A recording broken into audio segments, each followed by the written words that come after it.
controversy continues to swirl around that flagrant foul Chennedy Carter committed on Caitlin Clark. Yesterday, Geno Auriemma said Clark definitely is being, quote-unquote, targeted beyond the normal physical play rookies are subjected to. Hall of Famer Nancy Lieberman said she would have punched Carter in the face. Lieberman said, "I'm from New York. I would have told her to bleep off. That would actually cure the problem." Then, as the Chicago Sky's bus arrived at their hotel in Washington yesterday, a man with a camera approached Chennedy Carter and, according to other players, used some abusive language. Details remain unclear, but apparently security quickly de-escalated the situation. Police were not called, but several Sky players said Carter was harassed. Paul, your reaction to all of the above? You know, a lot of this has to do with Caitlin Carter's demeanor. She comes off such a nice person and well-spoken in interviews. Man, if she was just more intense and stuff, I bet you none of these girls would do stuff like this. I mean, just the popularity she's garnered since coming into the league. She's developed almost. She's being too nice. I think so. Yeah, okay. I think so. She's gonna have to make an example. I'll buy that. She's gonna have to make an example out of somebody at some point. Stand up, or this is gonna keep happening. I mean, on the flip side, when I hear about whatever's happening with the security guard, she's developed somewhat of a cult following. I mean, she just has. People are going to stand up for her.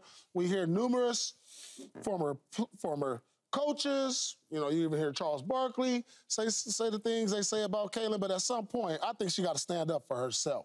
Okay. You know, I mean, it's going to keep happening. I mean, I've seen what's happening with the screens she makes, and just to come and just knock her down, just like, come on. Like, that can't just happen. But also, something's got to happen with the teammates. We're going to keep talking about this all year long until she does something about it, make an example out of somebody, or one of her teammates make an example out of somebody. But this has got to stop. But you got to understand at the same time, you're a target for what you've created. I mean, there hasn't been anybody coming to the NBA quite like this. We're looking at the changes. We're talking about this. We're watching the games, and this isn't the first time. And people say, you know, this doesn't happen to target. Yeah, this people target you in the NBA.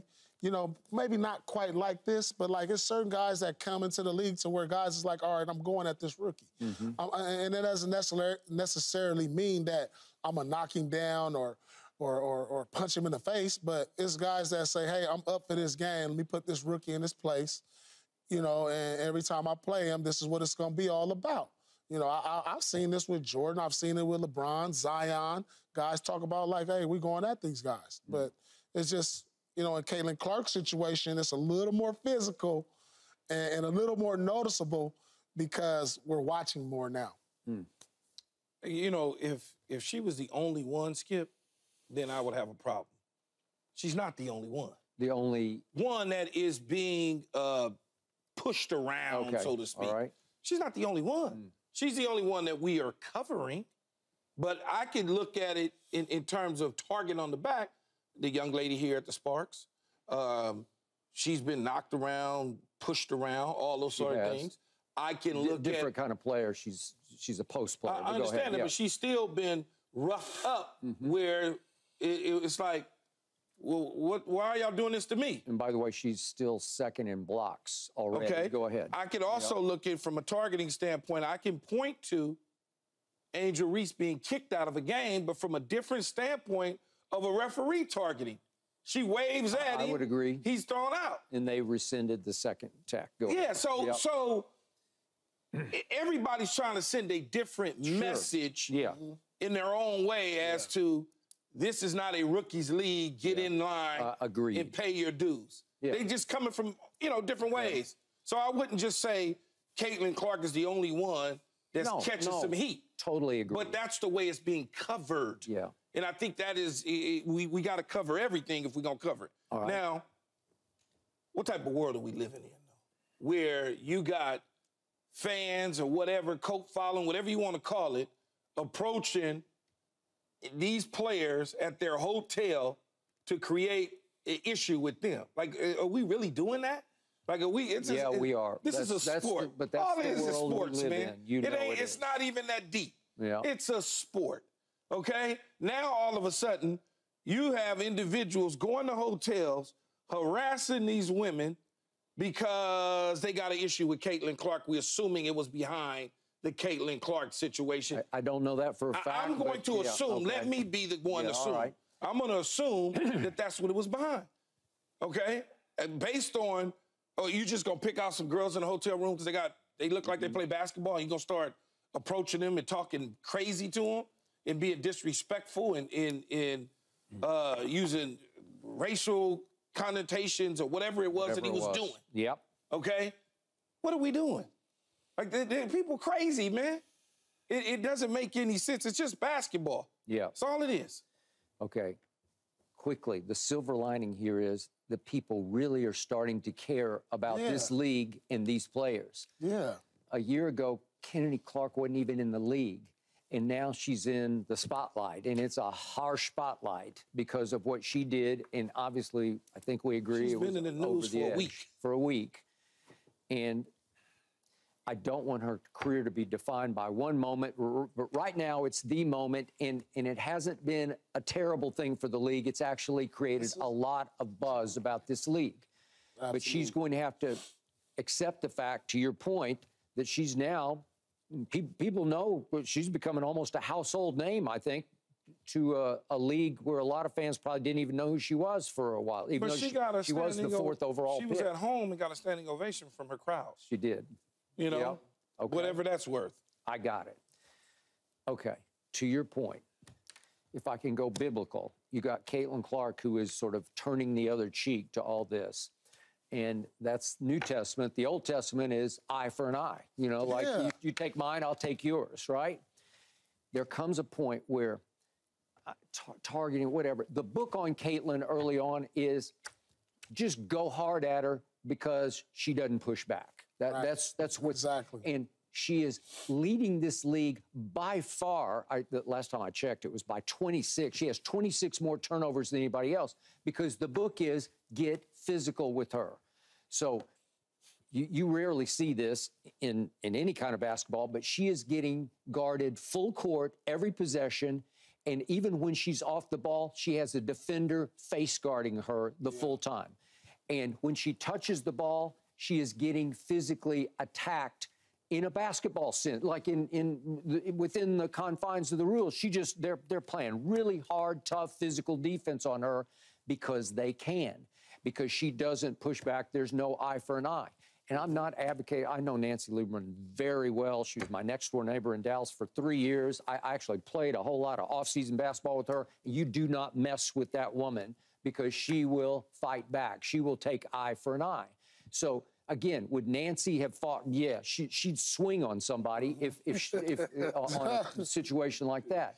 That's not Caitlin's nature, and we're not advocating that she punch somebody in the face. But you have to push back or show somebody. You just won't take that anymore. This is the only foul that I look at and go, that you said, well, that was just over the edge. That was wrong. Well, it was just crazy. They're running into the screens and doing that's on y'all. No, that's you need to call that out. Left, right. Like, come on. That's on her team. Yeah, they just doing their job as the play is drawn up. And Nancy Lieberman brought up a point that I think you already brought up. Nancy said, where were her teammates on that play? Because nobody rushed to her defense. They don't have an enforcer. They're still a young team. They're growing. Again, it feels like Caitlin's sort of flying solo out there. Yeah, it does feel like that. You know? No, like you don't even see nobody run over there to get her. Like you know what I'm saying? They were running back down the court though. Yeah, but you see the plays. Yeah, you see the plays. You turn around, and you see where the ball is. I'm trying to help them out, Paul. You see the ball at all times. I'm trying to help the young ladies out. I mean, if I'm the coach, I'm getting on my teammates. I'm sure they said something about it. This is the only play though. This is really the only. There's been some hard screens a couple times when she been knocked down a bunch. She falls to the ground on the hard screens. That's on her and her teammates. Those screens aren't vicious. They're not stepping into them like in the NBA. No, her teammates aren't telling her. Yep, they're not telling her. But I don't know how many times I watch her try to dribble the ball across half court and somebody just takes the ball away from her in a clean basketball play. It's just a hard play where they just go after the basketball and just take, okay, that's on you. You know, you got to maybe they don't think she has the handles. That's or just the strength to protect the basketball. Yes, trying to get adjusted to the game. Yeah. Still. Look, I'm all for this, by the way. Yeah. I'm all for this. Keep it 100. I mean, for the simple fact, we've been talking about this every day. Every day. Every single day. You know, I'm all for it. It's bringing drama. It's bringing thriller. It's bringing a little bit of sci-fi. I mean, pick comedy. It is. Pick one you want. Pick one you want. And now the WNBA is in the spotlight. You know, now on Saturday morning, boom, right there, I'm on it. Yeah. I'm checking it out. So I'm all for the drama, as long as it doesn't go out of the context of sports, because that right there happens every day in the men's game. You know, somebody getting hit, somebody getting hard screened, somebody talking about like, oh, I ain't got to talk about them in the media. That happens every day. Yeah, I don't worry. That part doesn't bother me. What bothers me the most is people taking things into their own hands, like the fan. That part bothers me. Them going back and forward in basketball, in hard screens or hard fouls, whatever. But when you start having people that feel like that they are indoctrinated into you and they got to protect you, because I'm going to assume this guy is a Fever fan of some sort. So I'm going to assume it. You don't have to, Skip. That's sports. That's sports. And it's sports, but I can't have a fan approaching young women at their hotel rooms acting up. Living in LA, me living in LA as a Celtic. Yeah, but you know, you should live in Boston anyway. That happens. You should live in Boston anyway. I can tell you that this Laker fan base think it's a real game. Like, they really think, y'all really think it's a game. Like, I really get cussed out. It ain't a game. It's a gang. Like no, it's not a game when you play like, I'm at the gas station, I got to deal with this. Yeah, you got to deal with that. Like, seriously. Yeah, you got to. I really feel like sometimes I should always keep my weapon on me. Maybe you should just keep your mouth closed. No, I need to keep my weapon on me. That's what it feels like. Well, all right. That's just sports. I just look at it as sports, though. You from L.A., man. It look like sports, though. You got checks from them. You from L.A. It's over now. You got to be, well, we don't want you now, but, you know, you're supposed to be a Laker when it's all said and done. I sometimes got to bring out the Inglewood. Everybody come home. Everybody comes home. Everybody. When you from L.A., you want to come home and put the purple and gold on. It's different. Like, this is sports, and that's what's, I chalk it up as this is what sports is. People, like during the pandemic, they deemed that sports was essential, and we started sports up back, right? That was an essential thing for us fans and people, because it's something that we got into every day that was part of our everyday life. And people take it that way. And so I understand that part. No, I'll never understand fans going out of their way to go to somebody's hotel and attack them and talk crazy. It wasn't an attacking. You know, we didn't hear about no attack. Okay, it's a pride for your favorite player. It's a pride for your favorite team. And you stand up to people go to gatherings to watch this like it's church. You gonna go? You know what I'm saying? This is what sports is, though. Yeah, and we got to understand it. We can't take it out of context. This is what sports is all about. Now, if they don't do nothing to harm her, they like, look, this is my favorite player. Don't touch her.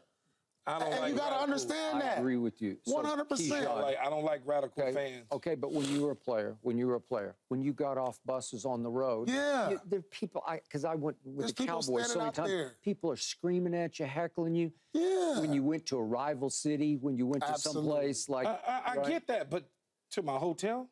They right there at the hotel. Yeah. Our fans was at the hotel. I mean, y'all didn't really have a good fan base, so you didn't have to worry about that. But like when you look at the Boston Celtics, there's gonna be people out there outside our hotel booing us, and you know, you didn't really play for no good fan base. You know what I'm saying? Who you play with? Skip, you know what I'm saying? Bills, man. I can't even listen to Paul. Yeah. You know, wheelchair Paul. Well, the point here is that the Chicago's. Yeah. Man, will you? I'm just saying. Look, the Sky are going to have to beef up their road security, and that's a good thing. I mean, it's because they're a thing now. I still don't agree, but I get it. I understand. All right. Okay. Thanks for watching, Undisputed fans. Do you want more highlights from the show? Make sure to click that subscribe button for all the exclusive content from Undisputed.